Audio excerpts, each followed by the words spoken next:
Hey guys, I'm Dave Magid from Minnesota Legal Assistance. Today I'm going to talk to you about direct disputes. If you've seen our other videos, you know direct disputes is not what we want to be doing as our primary dispute. We want to be doing indirect disputes for our primary. These direct disputes, despite the terminology, these direct disputes are a secondary item that we send out. Direct disputes will not preserve your rights under the FCRA. And I'm going to take 2 seconds because of the importance of this. A direct dispute is with consumer to furnisher. Indirect is consumer to CRA. Indirect, good. Preserve your rights under the FCRA. Direct dispute, bad. If it's your only dispute, bad, if not terrible, not preserving your rights under the FCRA. Critical importance, you understand the difference between a direct dispute, consumer to CRA. I just did it again. A direct dispute, consumer to the furnisher, versus an indirect dispute, which is a consumer to the CRA. Very important you understand the difference between those. Indirect dispute will preserve your rights under the FCRA. A direct dispute will not preserve your rights if it is your only dispute under the FCRA. Okay, so with the direct versus indirect terminology under our belt, I want to just kind of give you some understanding of some of the terms you'll see as you litigate these cases that will come up, and you'll see this term EOSCR as well as AUD or UDF, which is the predecessor to an AUD. So the way that the process works, or the dispute process works in the direct dispute process, is the consumer sends their information, their dispute letter that says, hey, this information is inaccurate, to the furnisher directly. The furnisher will then, if they find that error, will translate that error or that correction back to the CRA via something called an AUD. And the AUD will transfer via the EOSCR system, okay? EOSCR is nothing more, it's a telephone line, right? It's just a protocol. When you hear this is just a protocol for transferring AUDs from the furnisher to the CRA. It also works in reverse, which we'll go into in another video, but that EOSCR term is just the pipeline, the telephone line, the Ethernet cable, just the method of transmittal between the furnisher and the CRA generally. But when you have direct disputes, the consumer sends their dispute down to the furnisher. The furnisher fills out something called an AUD and sends that AUD information up to the CRA. AUDs are different than an ACDV, which you'll see in the indirect dispute process, and we'll go into that in a later video. So you will hear terms such as AUD, ACDV. So then we're not talking about this right now. This is when the CRA transmits down to the furnisher. But if you hear this AUD term, that's furnisher talking back to the CRA after receiving a direct dispute. That's the sole purpose of that.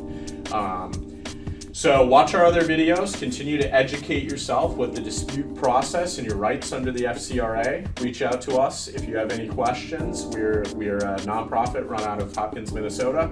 So do not hesitate to reach out. But this is an overview of the direct dispute process.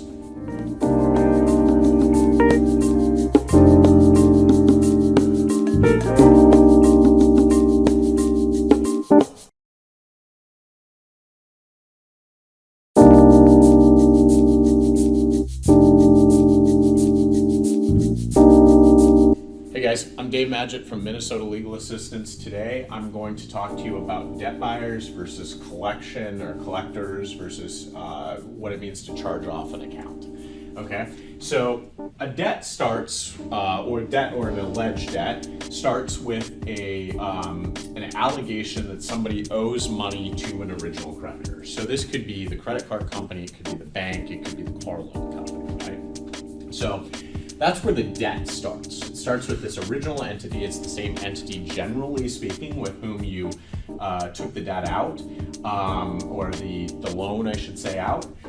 So Wells Fargo, you might go to Wells Fargo and try to get a car loan, and then, at the point that you get that car loan, you're due to start making payments on it, right? You've borrowed money, and the original creditor in that case would be Wells Fargo, okay? And so when that debt inevitably, if that debt, I should say, does not get paid, a couple of different things can happen. So the original creditor can retain their right to payment, but send the right to collect to a collector. So the debt remains with Wells Fargo, but they've sent this other entity out, a third party, to go chase you down, right? That's the collection account, or the collector. And that's going to report on somebody's credit report as a collection account, okay? Now, there's a different situation that can also happen. Wells Fargo might sell that debt at the point that it becomes a debt. They might charge off the debt. They could say, look, we are not going to attempt to ourselves collect this anymore. We're just going to go ahead, charge it off on our books, and sell the right to payment to a debt buyer, who then may or may not sue for it, or they could retain their own collection company. That actually can occur quite frequently. So they might actually obtain their own collector. The debt buyer could again sue. They could also just themselves try to perform in-house collection services.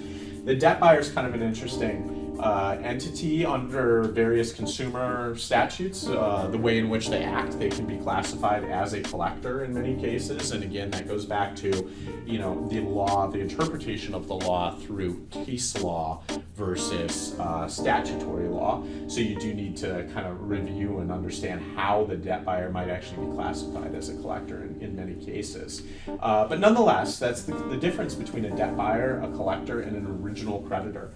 So as you're reading through the various federal consumer statutes, that's generally Chapter 15 of the United States Code, and that incorporates statutes such as the FCRA,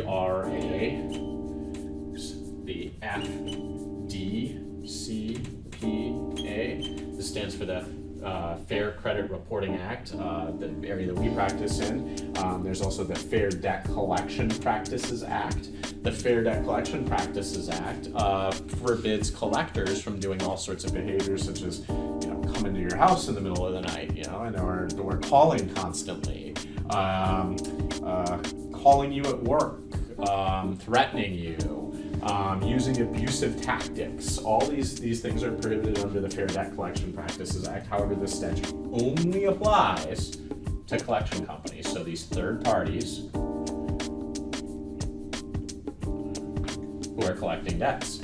So, there's other ways to stop, I guess, an original creditor, I suppose, from doing behavior like that. But the FDCPA was specifically enacted because this area got very aggressive in, competition to try to get these original creditors business, where the original creditor might not want to be seen as the person who goes to your house in the middle of the night. These guys were more than willing to do that, right? So Wells Fargo might not want to sully their name in such a way, but they probably generally had no issue with sending somebody else to do it. So so that's where the FDCPA came from.